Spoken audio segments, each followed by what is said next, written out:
Good Saturday afternoon, everybody. Come on in. Come on in. Guess who it is? Yeah, it's me. Afro and all. I know y'all doing a double take with all this hair. Y'all see me with all this hair for the first time in a long time. I don't know if I ever did it like this. But this is sort of part of my Black history as well. This is half of my afro that I had back in the 70s. So I'm trying to get comfortable in this chair. Make sure I can. Okay, there we go. Okay, so as you know, this is the month of February, which is Black History Month, and it's also Valentine's Day month as well. So we hope you're having a God bless Saturday afternoon, and we hope everything is going well for you and yours, and that you are celebrating this 2023 Black History Month, which is titled this year Black Resistance.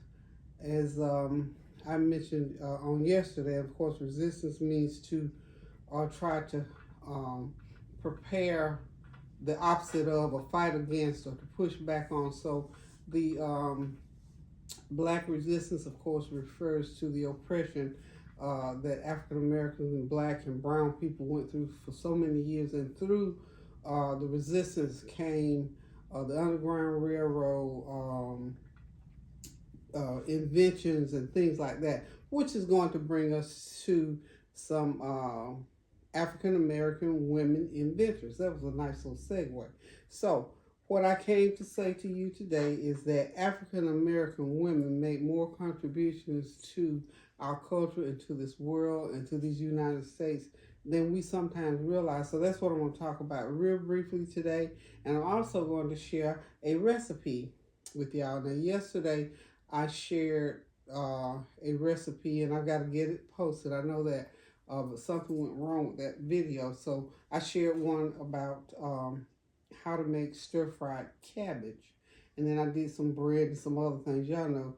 But the main feature was how in African-American homes, how a mother or a father, whoever does the cooking, can take most anything and make a delicious, almost, well, I'm not going to say almost, a delicious gourmet meal. So I took some cabbage, some onions, and things like that, and put them together and made a delicious stir-fried cabbage, and I dropped some sausage in there. So today I'm going to take some other ingredients, and I'll tell y'all in just a minute, and we're going to show you how to make a nice thick Saturday afternoon soup.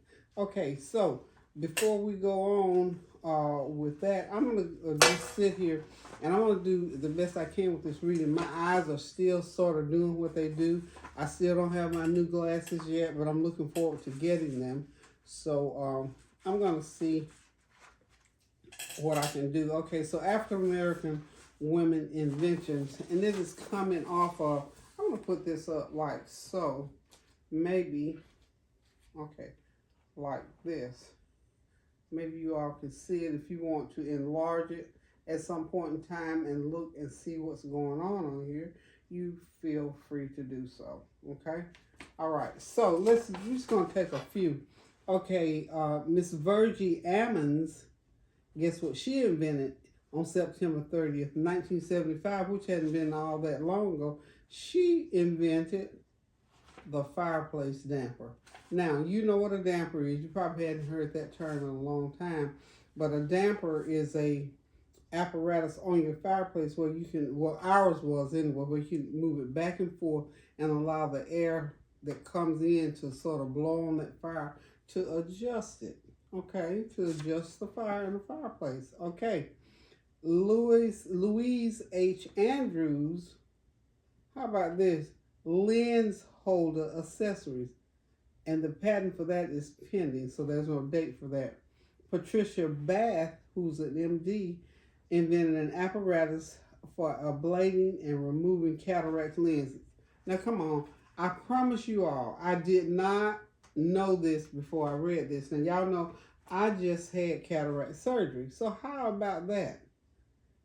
This lady invented an apparatus that ablated and remove cataract lenses. Now, I just had my, and I'm sure they have improved on it to some degree because it was invented back in May 1988. That's not all that long ago. How about that? So, Miss Patricia Bath, I thank y'all because, since I've had my cataract removed and that new lens put on, I know I can see better, but the problem now is that I've got my old glasses on and that eye is trying to see through that, whatever it is in those old glasses, not working. Now, my other eye seems like it's stronger because I'm not having to use it so much to help this eye. So now I can see. Now, when I first take these glasses out, I can see everything, just wonderful, but I can only do this for a little while. So I have to keep these glasses over my eyes because the light still bothers my eyes. But isn't that just so ironic? Miss Patricia Bath, who was an MD, an African-American woman, invented an apparatus for ablating and removing cataract lenses. I'm just blown away. I can't believe it. Okay, we're going to do one more. Let's go on down here and see in something interesting. Okay, Miss Ellen Elgin invented clothes wringers. So I would assume that is a wringer on a washing machine where you put it through those little rolls and it wrung out your clothes. This, the patent for that is pending. Okay, the cabinet bed. You know what a cabinet bed is? It's like one of those beds that's in a cabinet. And it was invented, let's see, July 1885 by Sarah E. Good. Let's see, one more. Okay, let's see who invented, let's see who invented the fruit press. Maybelline Turner invented the fruit press back in 1916. So that's been quite a long time ago. And of course, we got Madam C.J. Walker on there, hair care products with straightening comb, 1905. So we've got some very interesting things on here that women did invent. So go and look some of those up on Google. I'm sure they're out there somewhere. And we'll go over a couple more of these as time goes on. Now, the next thing that I'm going to do with you is go ahead and I'm going to give you my recipe for the soup that I'm going to be making. So we're going to get over here on the stove to do that. But I do trust that you all having a God-blessed Saturday afternoon and that all is well with you and your family. And family being the key word there. Let me just say family one more time. Family is and should be the most important thing on earth for each individual. And, some of us, we do understand that some people may not have a family as such, but a family is either you were born into it, engrafted in, or you came about it along the way. So whatever your idea of family is, let's make that a priority. Let's try to do what we can for family, and at the same time, without getting too attached or detached, to keep it family, keep it loving and kind, and to love one another and to do whatever we can for each other. And sometimes in family situations, we feel like we're being used or abused or whatever. But most of the time when we're in family situations, it's a good, pleasant, amicable, precious situation. I, for one, certainly am a lover of family. My husband was a lover of family. So I encourage you to, if you got anything that's going awry in a family, do whatever. It brings a knot in my throat. Because when I think about the things that can and do go wrong within families, and if we allow those things to push us and pull us apart from family members, it will certainly do that. So as much as you can, please try and that's one of those subjects that can get me going in another direction. But anyway, just do what we can. Pray without ceasing. Doing something kind for somebody. A word, a deed, a cash app, a kind word, or a phone call will work. I'm going to get over here on the stove and we're going to continue talking. Y'all know I love to talk. So we're going to get over here on the stove. So y'all hang tight and I'll be right back on in a second.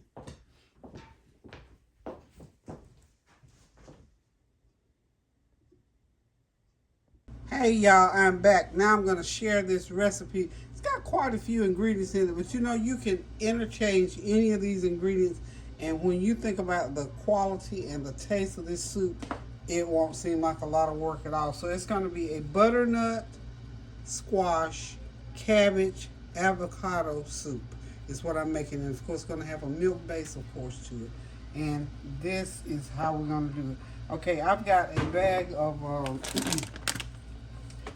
got me some butternut squash. This is, let's see, 10-ounce bag. We're just going to try to use this whole bag. See, I'm putting it into my blender. Well, yeah, we're going to use all of it. No point in trying to save that. I've got one medium avocado that I've already cut. Now, I would say use your avocados like if you got some in the refrigerator that you feel like are soft enough and you don't want them to go bad, just go ahead and use those soft avocados. So 10 ounces of butternut squash, a medium-sized avocado, and this here is some stir-fried cabbage that I did the other day. And we're going to go ahead and I'm going to put, this is about a good cup of stir-fried cabbage. Y'all remember I put some sausage in there too. Okay. I think I can get most of this. And if I can't get all of this cabbage in, I will use the rest of the cabbage that I don't get in here. I'll use it to garnish with because we got to have enough room to put our liquid in. Okay, now what I'm going to do, so we got our main ingredients in there. So next I'm going to put in some, where's my chicken bouillon seasoning? Well, we'll find. So I want to put a teaspoon of chicken bouillon seasoning in there, and that'll be just like chicken stock. Let me see. Got a beef one. I know I got a chicken one somewhere around here. Excuse me. We're gonna go ahead and open the package. I don't see my chicken one. Yeah, I do. Okay. So if I had not had the chicken, the beef would have done just fine. I'm going to get all these dry ingredients in here together. So we'll put about a half a teaspoon. Because that cabbage already has some salt content into it. And let's see. I'm going to go down the list like I've got it on here. I'm going to put a fourth of a cup of sour cream. Y'all know I like to use these little squeeze tab ones. So this little fourth of a cup of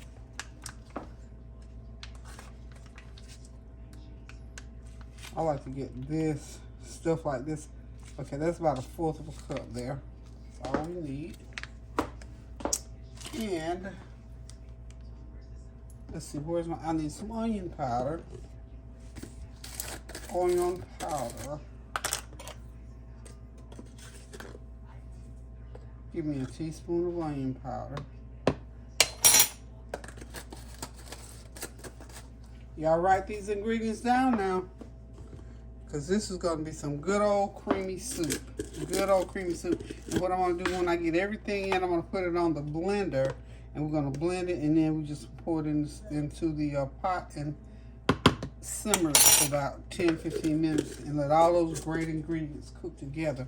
Okay, so we had the minced garlic that I just poured in, onion powder, and what's my turmeric? Let's see, we can shake a half a teaspoon of turmeric, okay? And I need some half a teaspoon of black pepper. There we go. Now I gotta pour in my milk. We're gonna do the milk and the water last. So here we go. Where's my milk? Y'all know I have to use this lactate milk. I'll tell you what. There we go. About that cup of milk, y'all. And then I'm gonna put about a fourth of a cup of water.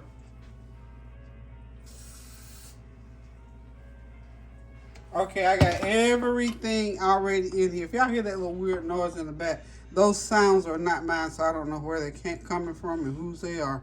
Okay, so I got everything in, so now I'm going to take it over here in a minute and put it on the blender and let it just blend up really, really good. And then I'll just simply pour it into my boiler, and I've got me some good old creamy butternut squash, cabbage, and avocado soup. It's just gonna be a nice, smooth, creamy soup. And I'm gonna heat up me some of that good old rosemary bread, and that's gonna be my dinner for this evening. So that's one of those things that I'm sharing with you out of my cookbook now. It's a cookbook item. Okay, hang tight, I'll be right back. Okay, one ingredient that I forgot, y'all, was my, excuse me, was my curry. So I poured some curry. I put a little bit of water in there in the bottom of the pan. So what I'm going to do now, this is really nice and thick, so I'm just going to pour it right into the pan.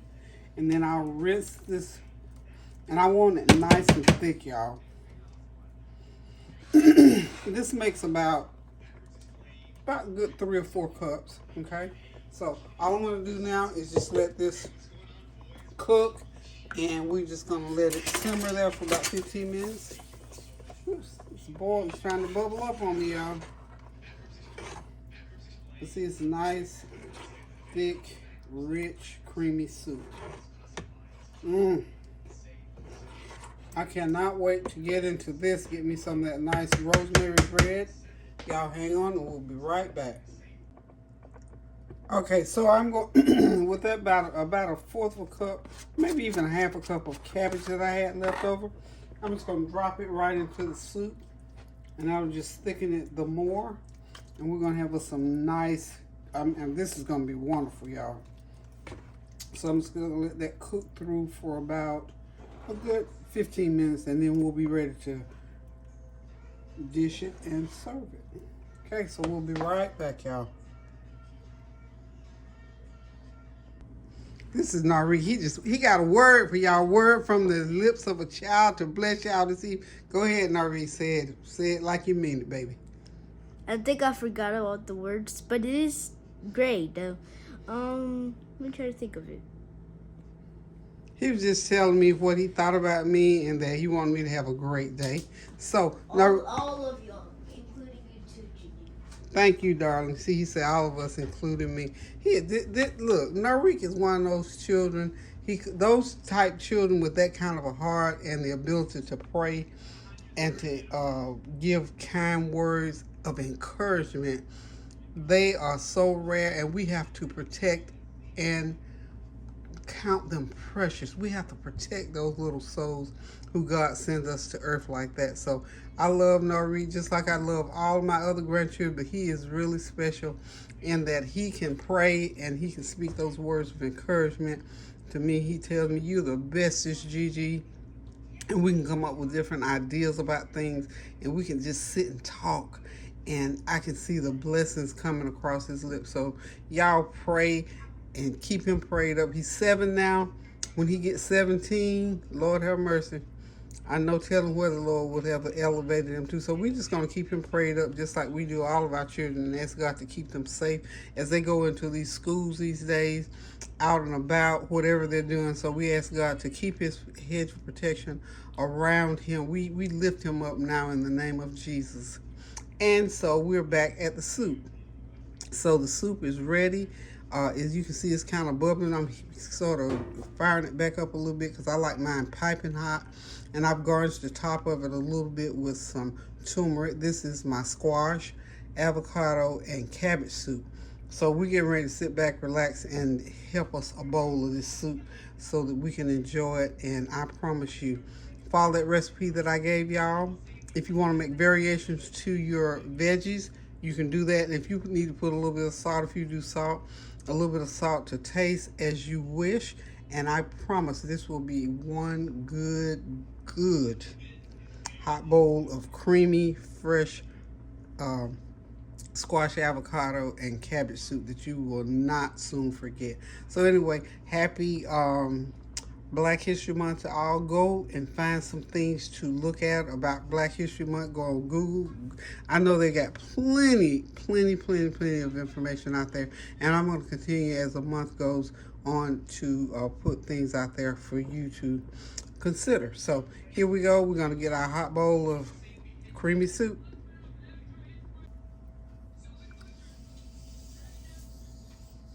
Those nice chunks, and there's that extra cabbage that I had. Remember I told y'all whatever I had left over, I was just going to put it right in there and let it stay nice and chunky. So this is a good bowl. Right here. I cannot wait to get into this, y'all. Can't wait to get into it. Look at that. Isn't that beautiful?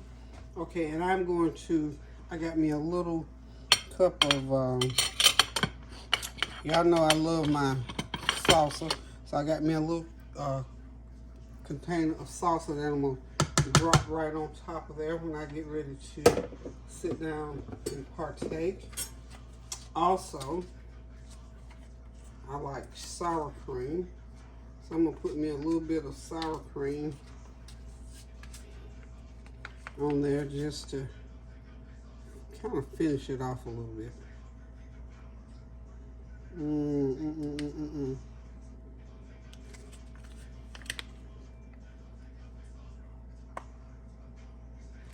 There we go. We're ready to eat, y'all. So until I decide to cook something again, y'all, thank y'all for stopping by. Thank you for your prayers, your comments, your compliments, your well wishes, and your prayers, and your challenges, of course. We always have to challenge each other to do more, to do better. So until I decide to cook again, y'all keep those prayers going up so the blessings will continue to come down. Please remember to pray without ceasing and do something kind for someone. A word, a deed, a prayer, whatever. Just something to lift somebody's day and to make their way brighter. Just anything that you can do to lift a person. It doesn't have to be anything grand and outlandish, just something to make a person's day. So until I decide to cook again, y'all, thank you for stopping by one more time. Pray without ceasing. Love you guys. Toodles.